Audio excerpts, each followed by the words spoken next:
Hawkeye. Is it a hit? Is it a miss? Well, we'll see about that. This is from Hekate Media, and we're going to talk about Hawkeye in this video. Hawkeye talks about, well, you guessed it, Hawkeye, Clint Barton, and Kate Bishop. Kate Bishop is the character who takes up the Hawkeye mantle in the comics at some point. And, well, Clint is the one that's been known as Hawkeye in the MCU so far.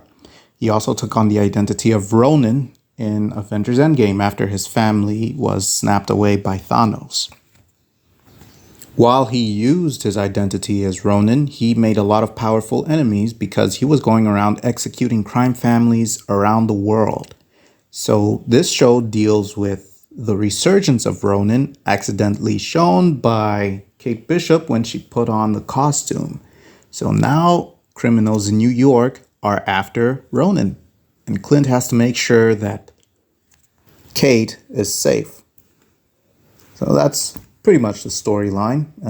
We'll get more into that later on. Right now, we got to talk about the main character, Clint, if you don't consider Kate Bishop. But yeah, just Clint. Hawkeye talks about, well, you guessed it, Hawkeye, Clint Barton, and his eventual replacement, Kate Bishop, at least in the comics. I'm not really sure if she'll replace him in the MCU. Well, okay, I am sure. I'm just not sure if it's going to be right now. So we'll start with talking about Clint Barton. Clint made his first appearance in the MCU in Thor 2011, where he was about to kill Thor with his bow and arrow.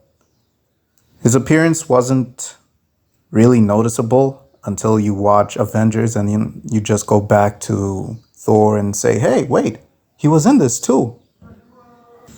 He then appeared in Age of Ultron, having missed his chance to appear in any other Phase 2 movie, which would have been Captain America the Winter Soldier, because he was busy filming Mission Impossible. He couldn't make time for both movies. And in Age of Ultron, his absence was explained by the fact that he had a family to take care of. Yep, I'm pretty sure this was all part of the grand design, and definitely not something that was made up just to explain his absence. Right? Right.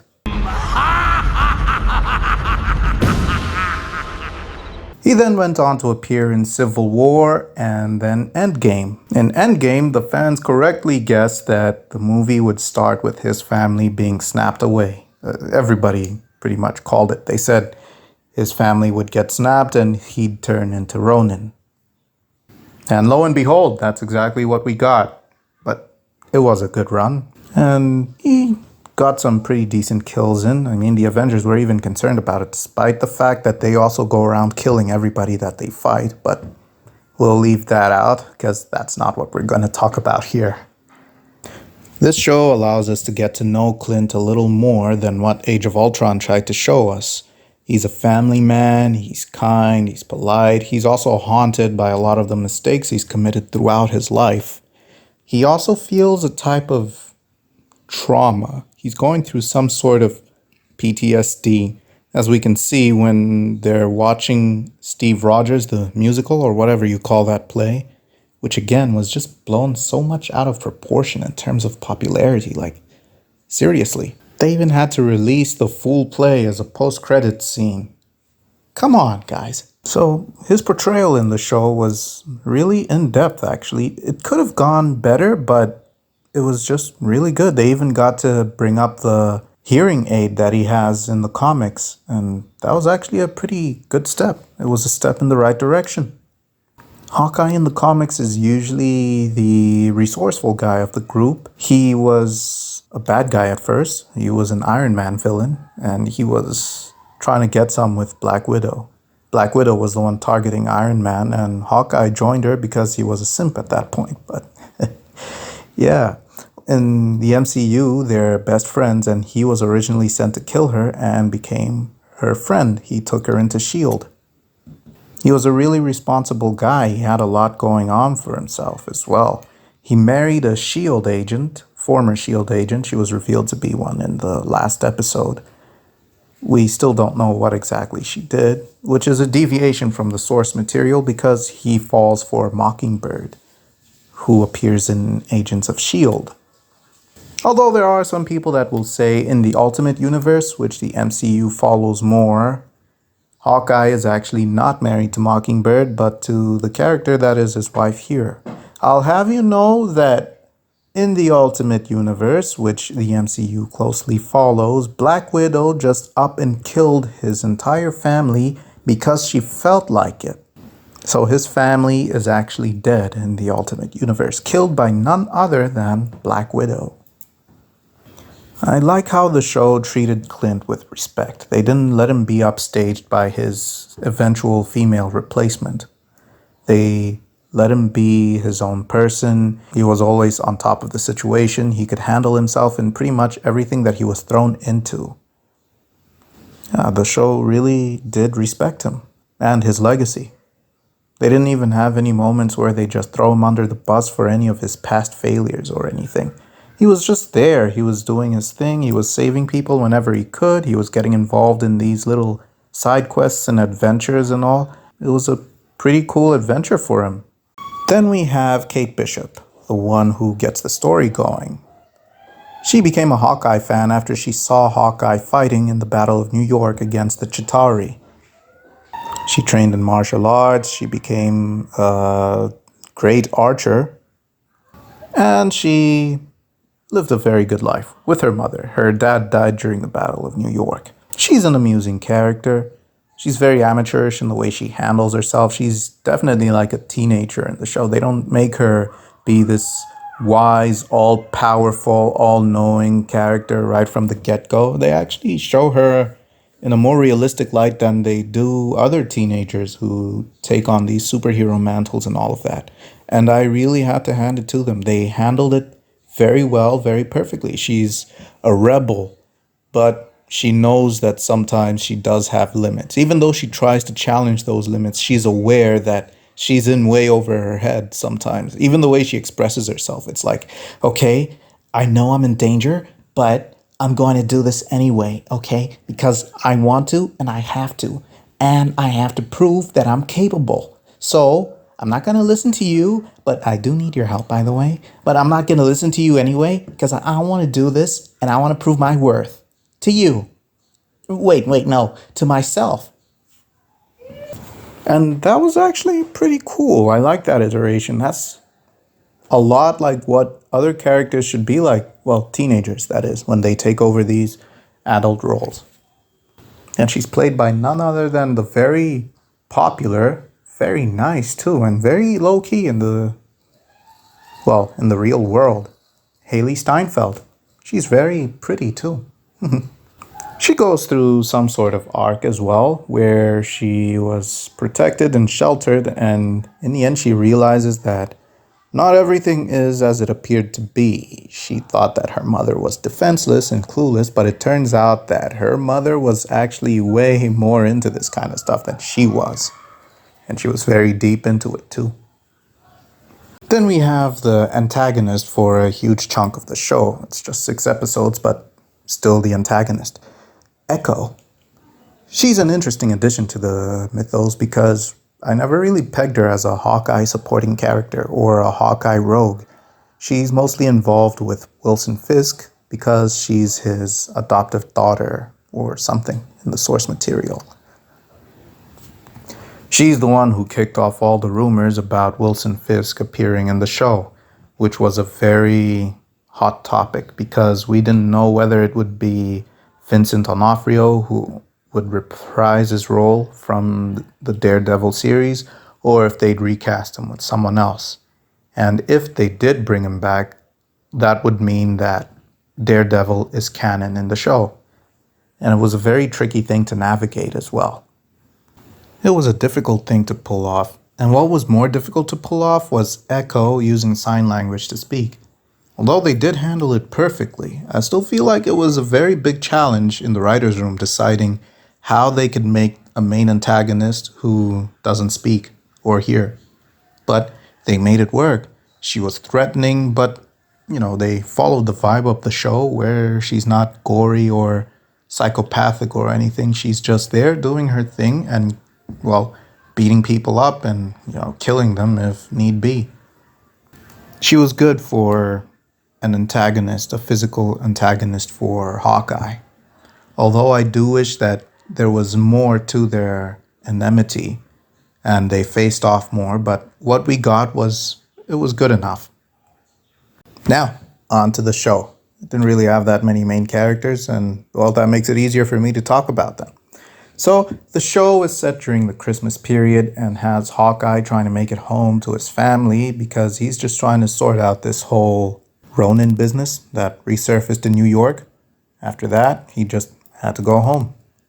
The show was good. It explored Hawkeye's life outside of the Avengers well enough, not perfectly, but well enough. The fight scenes were good, the storyline progressed well, but there was just something missing. I'm not really sure what it was, but there was something missing there. I don't really know, I can't define it, and I'm sure a lot of people feel this way, but despite everything it did, there was just something. There was no oomph to it. And I think that's where it fell short with a lot of fans. The story was good, it progressed well, it justified its existence well enough. I mean, I often made fun of Hawkeye for being the only one of the original 6 Avengers that didn't have any solo project, and the first solo project he gets is about his replacement. It was just a really amusing thing to, talk about with people who are fans of Hawkeye. The twists and turns were handled well, I guess. I mean, I watched the show with subtitles on, so right in the first episode, I heard the mom talking about how dangerous the people she works with are, and she was the one threatening that other guy. I forgot his name. The one that Kate Bishop thought was threatening her, because he also kind of did threaten her. But, I watched it with subtitles, so I already knew that the mom was shady right off the bat. And I was surprised when Kate Bishop didn't know. But then the way the mom kept acting innocent throughout the show, I was like, oh, okay, maybe I got the subtitles wrong. I'm sure I didn't, but it looks like I did. And then when the twist came up and she was the one who was actually bad, I was like, oh, okay. So it really was just shown in the first episode. Having Wilson Fisk appear in the show was also a delightful watch. Finally get to see the guy tank hits and perform feats of strength that are more reminiscent of his comic book counterpart. Although throwing around, I was going to say teenage girl, but I guess she's like 22 or something. Throwing somebody that old around like that, and I don't know, man. It's not really convincing when he throws Kate around the way he did in their fight. But I'm guessing there is still a lot of testament to his strength. Like, he got run over by the car, smashed into a shop, and he was still, conscious enough to fight and throw someone around. He was just a monster in this series, and I really hope they get more into that in his continued appearances throughout the MCU, if he ever shows up again. But what I didn't like was how Kate actually legit defeated the guy. That kind of, I don't know, it puts him down a little bit because she's not really experienced in superhero stuff and she's already taken down somebody like the Kingpin. I guess you can excuse the fact that he didn't really know what kind of things she had around her and what resources she had, but they could have handled it a bit better, if that's the way that I can say it. But she was no match for him, but she managed to keep him distracted long enough with her gadgets to run away. And then perhaps set like a trap or something just to keep him trapped.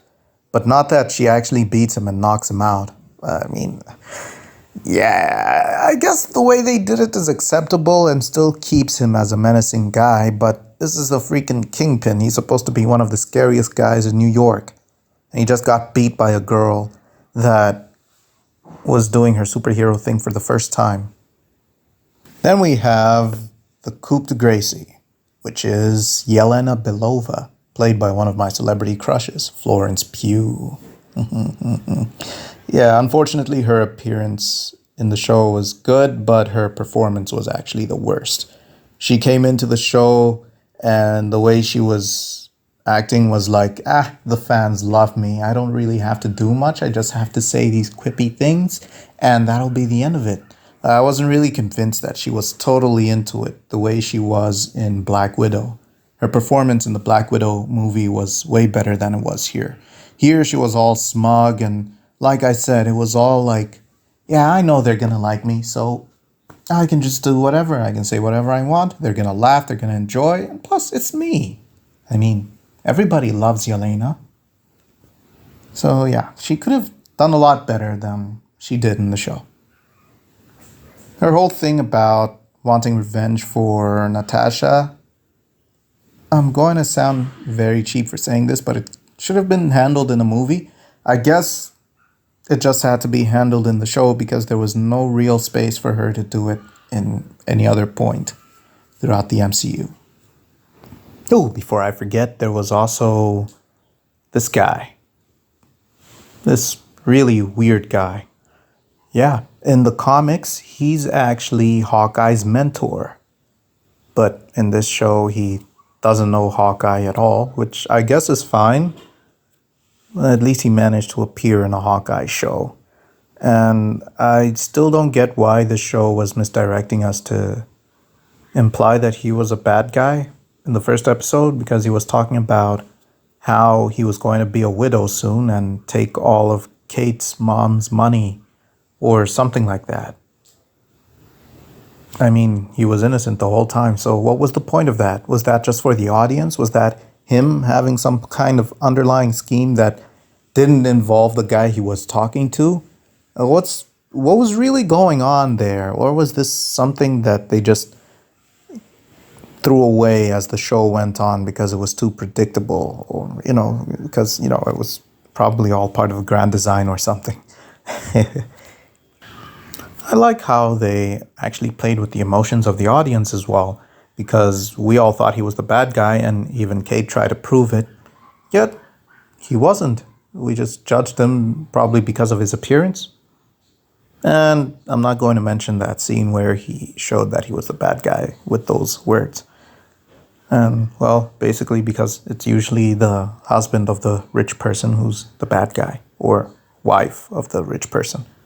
But yeah, they broke that stereotype, and, well, it helped the show a lot. All in all, the show was very good. It was well produced, the pacing was good, the Christmas vibes were on point, and Kate found a new family, which is basically what Christmas is about. Family. Yes, Dom. It's Christmas, that's all about family. Although the show had a lot of production value, there was just something missing. That's not really descriptible, but there was something missing there. So that's pretty much what Hekate Media has to say about Hawkeye. Also, did you know that Florence Pugh, man, she's so cute and hot and beautiful, was blocked from posting on Instagram for revealing her character's return since she spoiled the series before it was aired? Also, as a side note, don't you find it kind of ludicrous that when his family was alive, his identity was publicly known and he was doing all this crime fighting all willy-nilly like that? But after his family dies is when he decides to hide his identity and fight crime?